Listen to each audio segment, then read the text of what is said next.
Thank you very much, Madam Speaker.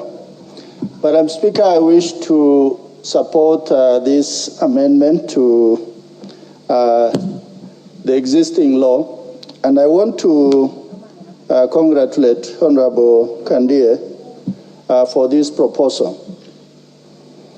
Madam Speaker, if you look at Article 260 of the Constitution, largely it is about interpretation of several things, including what is affirmative action, addresses the matters of inequity. Madam Speaker, when we talk about one Kenya, one people, one destiny, really we are talking about the growth of this nation. And at the heart of the growth of this nation is about the youth.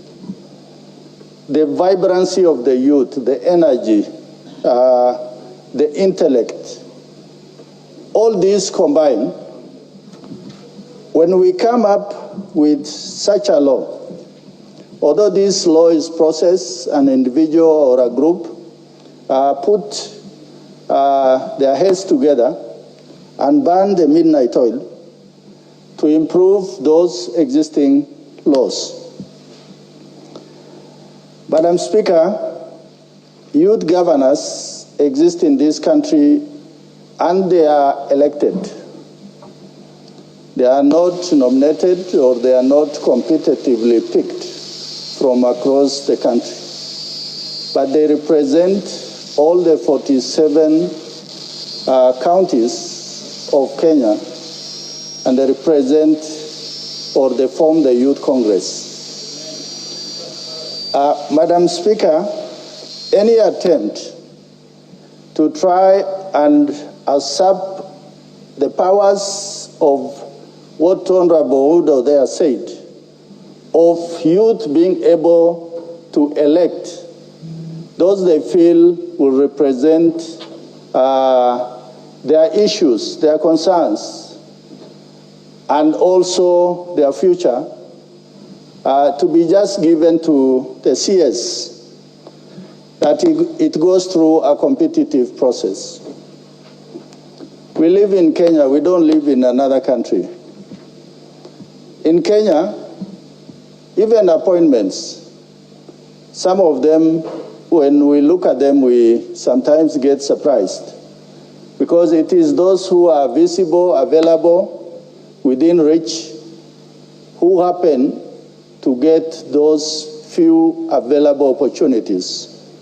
For that reason, I think the owner of this bill, although now it belongs to the House, must reflect deeply on us giving back powers to the Cabinet Secretary. Madam Speaker, read alongside Article 260 is Article 10(2) on national values and principles of governance.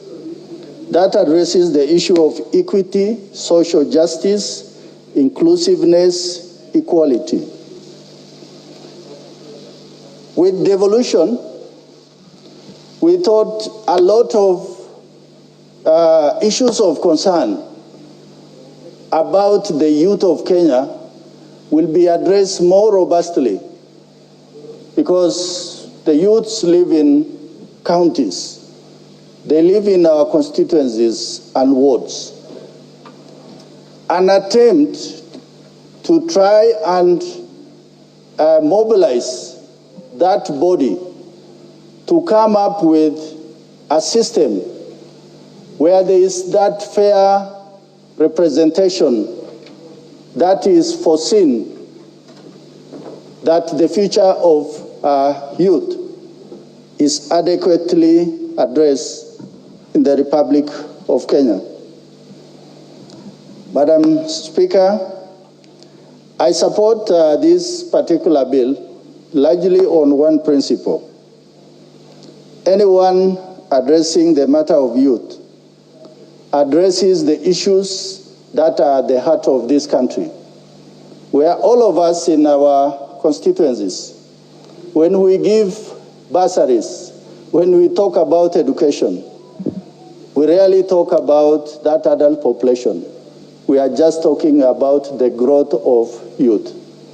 For that reason, I support this suggested amendment and request the House to equally support it. Thank you, Honorable Speaker.